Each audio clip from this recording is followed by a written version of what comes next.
Hello दोस्तों, कैसे हैं आप? उम्मीद है आप लोग बहुत अच्छे होंगे। राघव उस वक्त कॉलेज में था। वो अनुजा को भाभी कहकर चिढ़ाता, उसकी मदद करता और जब भी अनुजा उदास होती तो उसका चेहरा हंसी से भर देता। समय के साथ राघव बड़ा हुआ, नौकरी में लग गया, पर अनुजा की जिंदगी में अकेलापन भरता गया। विवेक अक्सर शहर से बाहर रहता।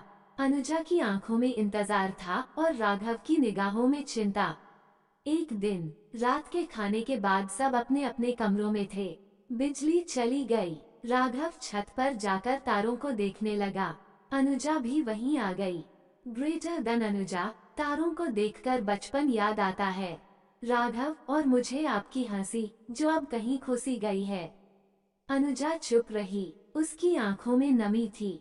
राघव ने उसकी ओर देखा। राघव, आप कभी अपने लिए भी जीना चाहे तो बता देना, मैं हमेशा आपके साथ हूँ।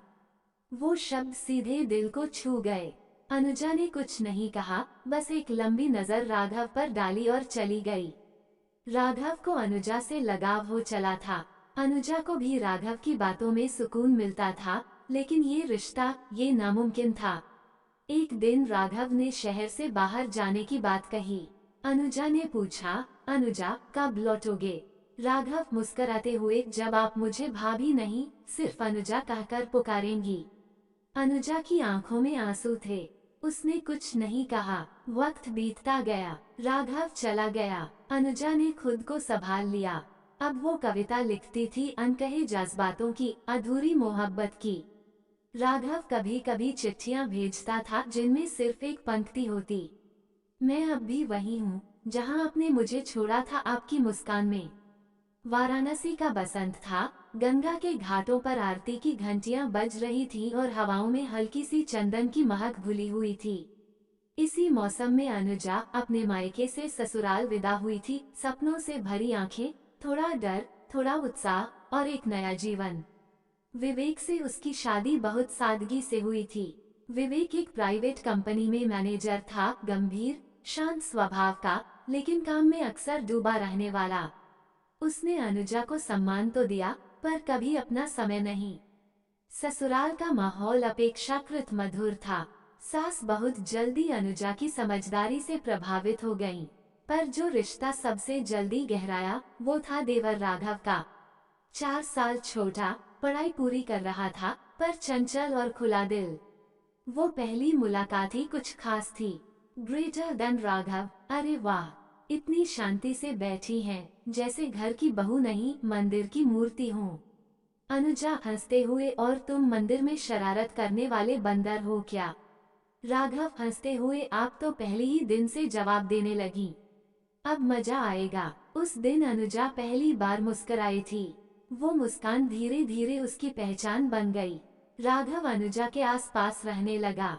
कभी सब्जी लाना हो, कभी गैस ठीक कराना हो, कभी कोई किताब की बात, हर काम में वो अपनी भाभी के साथ होता।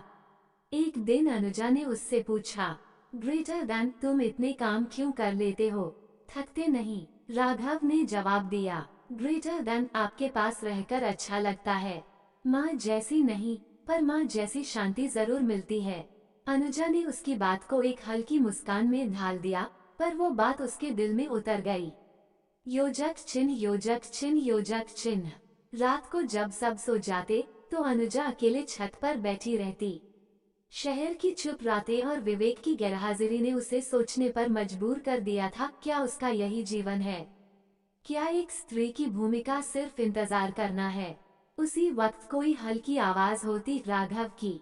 वो 2 कप चाय लेकर आता। ग्रेटर देन, सोचा अकेले बैठोगी तो ठंड भी लगेगी और बात भी किसी से नहीं होगी। अनुजा चाय लेती और दोनों चुपचाप बैठते, कुछ न कहते हुए भी बहुत कुछ कह जाते। एक दिन राघव ने अनुजा से कहा, ग्रेटर देन, आप इस घर की धड़कन है भाभी। आप हूँ तो ये घर घर लगता है, वरना बस ईंटें और दीवारें ही बचती हैं।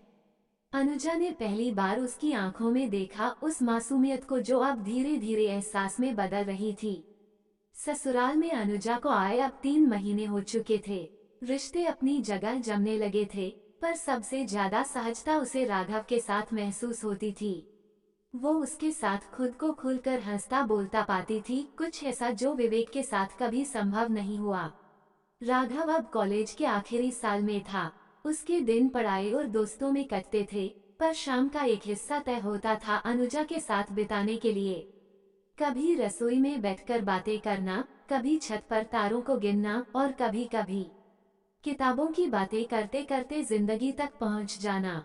उसे अनुजा की बातें आकर्षित करने लगी थीं, उसकी परिपक्वता, उसकी मुस्कान और वो गहराई जो किसी लड़की में पहली बार देखी थी। ग्रेटर दैन भाभी, आपसे बात करके ऐसा लगता है जैसे मन साफ हो गया हो, राघव एक दिन बोला। अनुजा ने मुस्करा कर कहा, तुम छोटे हो राघव, अभी बहुत कुछ जानना बाकी है जिंदगी के बारे में। राघव ने धीरे से कहा, जानना तो आपके साथ चाहता हूँ। अनुजा ने चौंक कर उसकी ओर देखा। राघव ने नजरें फेर ली।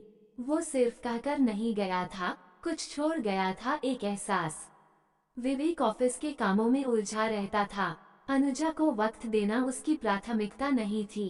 शादी उसके लिए एक जिम्मेदारी थी जिससे वो ईमानदारी से निभा रहा था, पर उसमें आत्मा नहीं थी। एक रात अनुजा ने विवेक से पूछा, ग्रेटर दैन, तुम कब आखिरी बार मेरे साथ यूं बिना वजह बैठकर बातें किए थे? विवेक चौंकते हुए, क्या हुआ अचानक? सब तो ठीक है ना? अनुजा धीरे से, हाँ सब ठीक है, शायद ज्यादा ही ठीक। उस रात वो छत पर जाकर बैठ गई और उसकी उम्मीद के अनुसार राघव वहीं आ गया। उस रात बहुत चांदनी थी। अनुजा चुप थी। राघव ने उसके पास बैठकर कहा, ग्रेटर दैन भाभी, कभी कभी कोई रिश्ता इतना सुंदर होता है कि उसका कोई नाम नहीं होता। हम बस महसूस करते हैं और निभाते हैं। अनुजा ने उसकी ओर देखा। पहली बार उसकी आंखों में भय नहीं बल्कि अपनापन था। वो जानती थी कि कुछ तो बदल रहा है, पर क्या वो इसे स्वीकार कर सकती थी? क्या आप तैयार हैं अध्याय 3, अधूरी शामें और खामोशियां के लिए, जहां ये जुड़ाव और गहराता है लेकिन मर्यादा की दीवारें भी धीरे धीरे उठने लगती हैं। दोस्तों, वीडियो अच्छा लगे तो प्लीज चैनल को सब्सक्राइब और लाइक कमेंट करना ना भूले।